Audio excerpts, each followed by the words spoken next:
इसी के साथ आपको यह भी जानकारी दे रहे हैं कि उत्तर भारत में ठंड किस तरीके से प्रचंड हो चुकी है।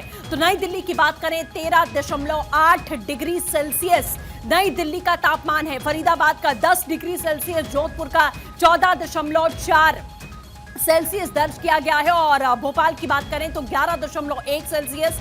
इसी के साथ अमृतसर में 9.2 डिग्री सेल्सियस तापमान है। मेरठ में भी 10 के पार है। इसी के साथ सूरत में 18.6 दर्ज किया गया, गाजियाबाद में 10 दर्ज किया गया है, इलाहाबाद में भी 10.5 डिग्री सेल्सियस, बनारस में 10.3 डिग्री सेल्सियस, पटना में 9.4 डिग्री सेल्सियस, कानपुर में 7 डिग्री सेल्सियस, इंदौर में 13.3 डिग्री सेल्सियस यहां तापमान दर्ज किया जा रहा है। गुड़गांव की बात करें तो 12.9 डिग्री सेल्सियस है और चंडीगढ़ में भी 10 डिग्री सेल्सियस बताया जा रहा है। तो इस तरीके से तापमान आंकड़ों के जरिए आप समझ सकते हैं कि कौन सा इलाका इस वक्त कितना ठंडा है और लोग किस तरीके से दोहरी मार झेल रहे हैं। एक तरफ कोहरा है, एक तरफ भीषण ठंड है और दूसरी ओर प्रदूषण का भीषण कहर है। नई दिल्ली एनसीआर खास तौर पर यह इलाका पूरी तरीके से प्रदूषित है। नई दिल्ली की बात करें तो 465 इसका AQI दर्ज किया गया, फरीदाबाद में 360, जोधपुर की बात करें 194, भोपाल की बात करें 232, अमृतसर की बात करें 340, मेरठ में 313, सूरत की बात करें 350 और गाजियाबाद में 351 AQI दर्ज किया गया है। इलाहाबाद में 234, बनारस में 337 और पटना में 188 ये AQI दर्ज किया गया है। तो हालात आप यहां समझ सकते हैं कि किस तरीके से इलाहाबाद की बात करें, बनारस की बात करें, वो तमाम इलाके हैं जहां पर AQI लगातार बढ़ता जा रहा है। तो ये प्रदूषण का कहर है जिससे लोग दो चार यहां पर हो रहे हैं। किस तरीके के हालात हैं आपको हम लगातार बता रहे हैं। कोहरा भयंकर है और इसका ट्रेनों पर खासा असर पड़ रहा है। लेकिन सबसे पहले बात आप प्रदूषण की भी आप देख लीजिए कि कोहरा प्लस प्रदूषण यानी कि समस्या भीषण है। आप समझिए कि एक तरफ कोहरा है, विजिबिलिटी पहले से कम है, दूसरी ओर स्मॉग की चादर है, आपको सांस लेने में दिक्कत हो रही है, सर्दी जुकाम हो रहा है, खांसी हो रही है, आपके फेफड़े इससे इफेक्ट हो रहे हैं और डॉक्टर्स बार बार कह रहे हैं कि आप बाहर निकलते हैं तो आप मास्क लगाकर अपने घरों से बाहर निकलिए ताकि आप इस स्मॉग से बच सकें।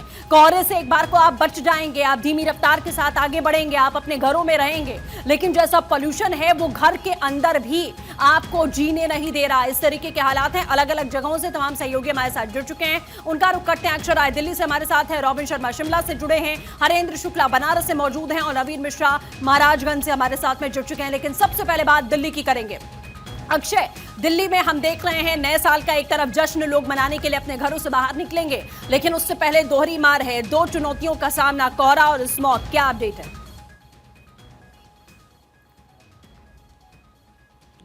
देखिए, दिल्ली में अब कड़ाके की ठंड पड़नी शुरू हो गई है और आने वाले समय में ये उम्मीद जताई जा रही है क्योंकि 1 जनवरी को बारिश का अनुमान है। तो उसके बाद ठंड निश्चित रूप से और बढ़ेगी। कोहरे की चादर से निश्चित रूप से पूरी दिल्ली एनसीआर ढका हुआ है। इसके कारण रेलवे यातायात के साथ हवाई यातायात पर भी असर पड़ा है। सड़क पर भी लोग जो चल रहे हैं वो फॉग लाइट्स जला करके चल रहे हैं और कोहरे के साथ साथ अगर देखा जाए तो स्मोक की चादर दिल्ली वासियों को निश्चित रूप से प्रभावित कर रही है। कई जगहों पर AQI लेवल 600 का पार कर गया है और अगर ठंड की बात करें तो लगभग 12 डिग्री अभी सेल्सियस बता रहा है। लेकिन क्योंकि हवा चल रही है सृष्टि, तो इसके कारण ठंड ज़्यादा महसूस हो रही है, यानी कि टेम्परेचर जो बताया जा रहा है उससे कम की श्रेणी में है। कहा जा सकता है कि एक तरफ कोहरे की चादर, दूसरी तरफ ठंड की मार और तीसरी तरफ प्रदूषण का हमला, तीनों दिल्ली और NCR वासियों को झेलना पड़ रहा है। और आने वाले समय में ये उम्मीद जताई जा रही है कि अगर बारिश होती है तो प्रदूषण पर निश्चित रूप से इसका असर पड़ेगा, प्रदूषण कम हो सकता है, लेकिन ठंड बढ़ेगी और ठंड बढ़ने के कारण लोगों को तमाम परेशानियों का सामना करना पड़ेगा। कोहरे की चादर से निजात अभी नहीं मिलने वाली है और ये माना जा रहा है कि वेस्टर्न डिस्टर्बेंस क्योंकि क्रिएट हो रहा है तो उसके कारण भी दिल्ली वासियों को तमाम मुश्किलों का सामना आने वाले समय में करना पड़ेगा। इसलिए बाहर जब भी निकले अपने साजो सामान के साथ निकलें, सब जो आप वस्त्र पहन सकते हैं उसके साथ मास्क लगा करके निकलें और कोशिश करें कि जो यात्री एयरपोर्ट पहुंच रहे हैं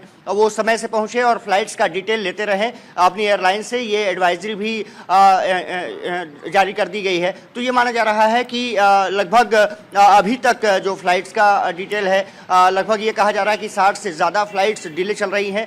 3 दर्जन से ज़्यादा फ्लाइट्स या तो डाइवर्ट की गई हैं या फिर रद्द कर दी गई हैं। तो उसके कारण आपको जब एयरपोर्ट के लिए निकले तो अपनी एयरलाइन से पता करके निकलें कि आपकी फ्लाइट का स्टेटस क्या है। वही हाल रेलवे का भी है। लगभग 125 से ज़्यादा ट्रेनें प्रभावित हैं और खास करके पूर्वोत्तर और पश्चिमोत्तर की तरफ जाने वाली ट्रेनें ज़्यादा प्रभावित हैं, 4 से 12 घंटे तक देरी से चल रही हैं। जी बिल्कुल ठीक है अक्षय, आप बने रहिए, हम आपका रुख करेंगे। लेकिन किस तरीके से ट्रेनों पर असर पड़ता हुआ दिख रहा है, ये भी हम आपको जानकारी यहां पर दे रहे हैं कि प्रदूषण की मार एक तरफ लोग यहां झेलते हुए दिखाई दे रहे हैं और ट्रेनों पर भी इसका खास असर पड़ता हुआ दिख रहा है। लेकिन आप प्रदूषण का कहर कितना है ये भी जान लीजिए। अगर हम AQI की बात करें तो नई दिल्ली का 465 AQI दर्ज किया गया, फरीदाबाद में 307, जोधपुर की बात करें तो 194। ये अलग अलग जगहों का AQI अलग अलग राज्यों से आपको बता रहे हैं। भोपाल में 232, अमृतसर में 340, मेरठ की बात करें 313, सूरत में 350, गाजियाबाद में 351, इलाहाबाद में 234 और बनारस में 337 और पटना में 188। यानी कि अभी तक जो आंकड़ा आ रहा है उसमें पटना में ही सबसे कम AQI है। नहीं तो आप देखिए कि अलग अलग राज्यों के अलग अलग शहरों का ये AQI हम आपको बता रहे हैं कि आप गैस चैंबर में जीने के लिए इस समय मजबूर हो चुके हैं। नई दिल्ली में तो सरकार बड़े बड़े प्लान्स लेकर आई, लेकिन वो प्लान्स धरातल पर काम नहीं आए हैं। कोई लॉन्ग टर्म प्लान यहां पोल्यूशन से निजात पाने के लिए हमने नहीं देखा है अभी तक कि उसे इंप्लीमेंट किया जाए और पोल्यूशन से आपको यहां निजात मिल जाए तत्काल। इस तरीके का कोई भी अभी नीति नहीं बनाई गई है, ना ही कोई प्लान यहां पर इंप्लीमेंट किया गया है। तो आप देखिए कि दोहरी मार इस समय लोग झेल रहे हैं। एक तरफ प्रदूषण है, स्मॉग का असर है, लोगों की सेहत पर इसका सीधा असर पड़ता दिखाई दे रहा है। कई लोग तो ऐसे हैं जो इस बात की अपील कर रहे हैं और कई लोग कर चुके हैं कि वो दिल्ली छोड़कर किसी पहाड़ों पर जाकर शिफ्ट होने की बात यहां पर कर रहे हैं। उनकी ओर से साफ तौर पर कहा जा रहा है कि किस तरीके के हालात यहां पर जो बने हुए हैं उससे बचने के लिए उन्हें अब यहां से निकलना पड़ेगा, यानी कि दिल्ली से निकलना पड़ेगा। इस तरीके की बात सामने आ रही है। लेकिन अब ट्रेनों पर किस तरीके से कोहरे का असर है ये भी आप जान लीजिए। 1200 नई दिल्ली स्वर्ण शताब्दी जो कि 10 घंटे 44 मिनट लेट है। 64449 गाजियाबाद नई दिल्ली डेलीज स्पेशल कैंसिल हो चुकी है। 224 और 55 यानी कि कालका सुपरफास्ट एक्सप्रेस 4 घंटे 27 मिनट लेट, यानी 4.5 घंटे। वहीं 12951 नई दिल्ली तेजस राजधानी एक्सप्रेस की बात करें 55 मिनट 1 घंटे की देरी से चल रही है। 12002 यानी कि रानी कमलापति शताब्दी एक्सप्रेस की बात करें 4 घंटे देरी से चल रही है। 22417 नई दिल्ली महामना एक्सप्रेस 2 घंटे 9 मिनट से लेट चल रही है। 12555 गोरखधाम सुपरफास्ट एक्सप्रेस 5 घंटे 10 मिनट से लेट है।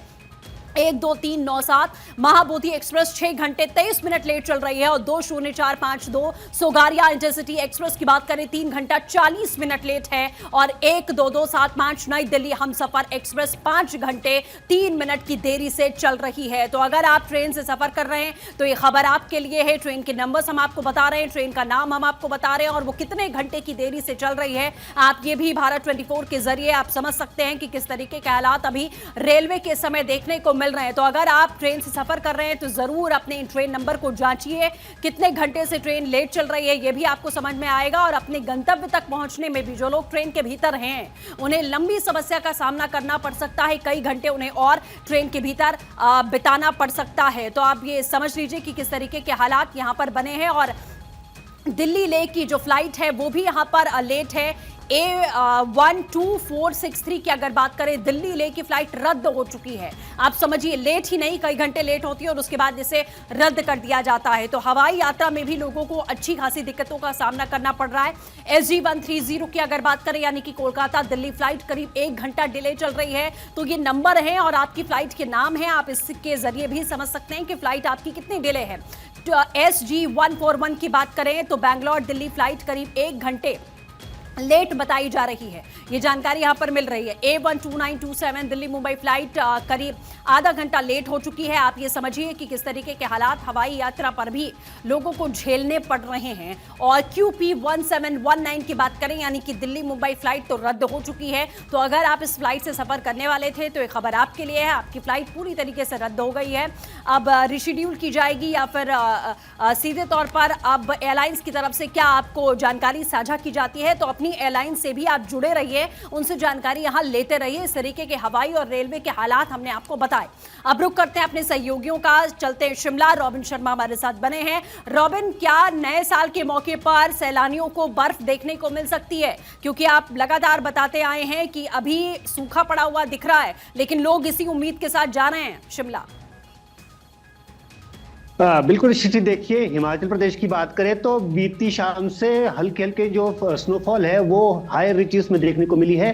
खास तौर पर हिमाचल प्रदेश के लाहौल स्पीति और किन्नौर के बहुत ऊपरी इलाके हैं, वहां पर हल्की हल्की बर्फबारी देखने को मिली है। लेकिन जो निचले इलाके हैं हिमाचल प्रदेश के, खासतौर पर 5 जिले इसमें शामिल हैं, जिसमें ऊना, हमीरपुर, बिलासपुर, इसके अलावा सिरमौर और सोलन जिला है। यहाँ सुबह और शाम अभी भी डेंस फॉग यानी कि घना कोहरा लोगों को परेशान कर रहा है और मौसम विज्ञान केंद्र का अनुमान है कि ये जो स्थिति है अभी बरकरार रहेगी और इसको लेकर ऑरेंज अलर्ट भी जारी किया गया है।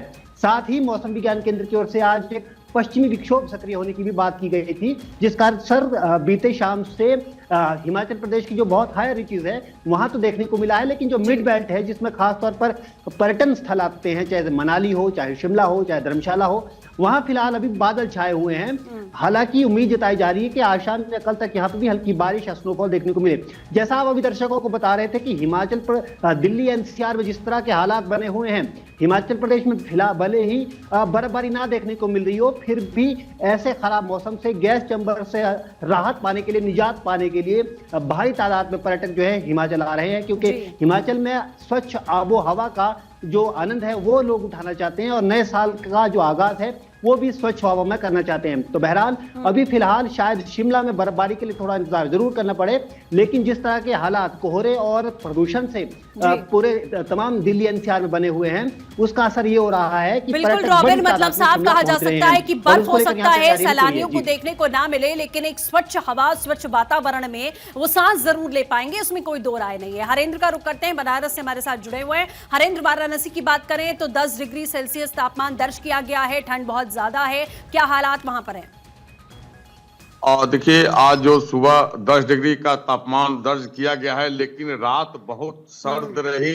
शिमला और कश्मीर से भी ज्यादा ठंड रात रही। कल रात का जो तापमान है वो 7 डिग्री सेल्सियस का रहा। और सबसे बड़ी बात है कि कोहरे ने ट्रेन, हवाई जहाज और यहाँ तक कि इंसानों और जानवरों तक की रफ्तार पर ब्रेक लगा दी है। वाराणसी में इस समय अगर दृश्यता देखी जाए कोहरे की तो बामुश्किल 50 से 60 मीटर की दृश्यता है। ठंड के कारण लोग सिकुड़े हुए हैं, रोड सन्नाटे हैं। हालांकि आधा दर्जन से ज्यादा फ्लाइटें रद्द हो चुकी हैं। कम से कम 1 दर्जन ट्रेनें 10 से 12 घंटे तक जो है डिले चल रही है और इसके कारण स्टेशनों पर और एयरपोर्ट पर भीड़ काफी बढ़ गई है। ऐसे में अगर वाराणसी एक धार्मिक राजधानी है, क्योंकि नए साल के जश्न में एक पखवाड़े पूर्व से बनारस जुट चुका है। प्रतिदिन 4 से 5 लाख लोग यहाँ पे आ रहे हैं।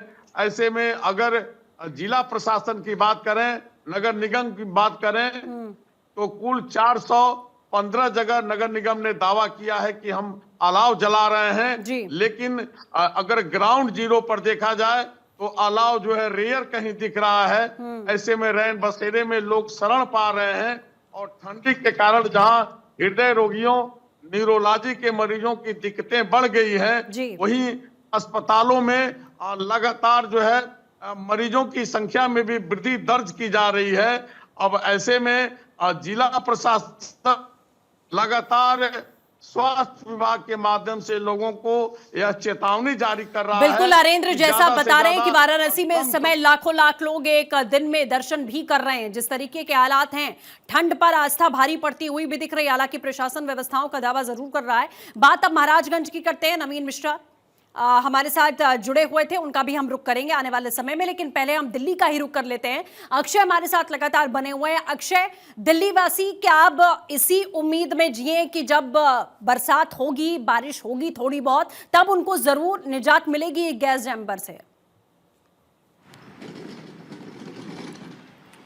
और देखिए, फिलहाल तो यही हालत है, क्योंकि सरकार कोशिशें कर रही है, इंतज़ाम कर रही है, लेकिन वो इंतज़ाम नाकाफ़ी साबित हो रहे हैं। हालांकि कई जगह पर मिस्ट फॉगिंग मशीन का इस्तेमाल किया जा रहा है, मिस्ट गन का इस्तेमाल किया जा रहा है, ताकि हालात को सुधारा जा सके। लेकिन दिल्ली एनसीआर के जो हालात हैं वो सुधरने का नाम नहीं ले रहे हैं। खास करके दिल्ली का जो पॉल्यूशन लेवल है वो लगातार इंक्रीज़ कर रहा है। कई जगहों पर 600 से ज़्यादा AQI दर्ज किया गया है। साफ तौर पर है कि रेखा गुप्ता सरकार कोशिशें तो कर रही है, लेकिन वो कोशिशें से नाकाफी साबित हो रही हैं। अब इंद्रदेव का सहारा है, ऐसा सरकार भी अब लगता है कि मानने लगी है। तो ये माना जा रहा है कि कल बारिश हो सकती है और बूंदें पड़ेंगी तो निश्चित रूप से दिल्ली वासियों को थोड़ी राहत मिलेगी। हालांकि उनसे परमानेंट इलाज के लिए जरूरी है कि एक लॉन्ग टर्म प्लानिंग किया जाए। और खास बात यह है कि केंद्र सरकार भी पर्यावरण मंत्री हैं भूपेंद्र यादव, वो लगातार कह रहे हैं कि पहले से कुछ जो एवरेज एक्यूआई है कम हुआ है, लेकिन ये आंकड़े बता सकते हैं, आंकड़ों में कुछ अलग बात हो सकती है, लेकिन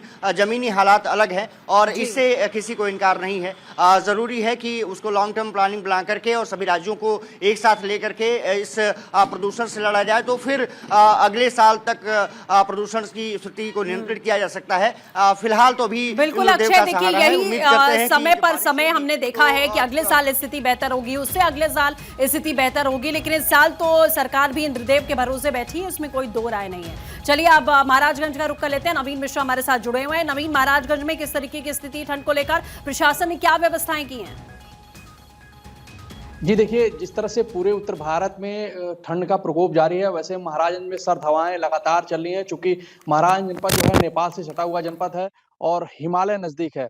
ऐसे में जो पर्वतों पे बर्फबारी हो रही है, उसके नाते जो गलन है वो बढ़ गई है, ठिठुरन जैसे हालात हो गए हैं। लोग गर्म कपड़े पहन के सड़कों पे निकल रहे हैं।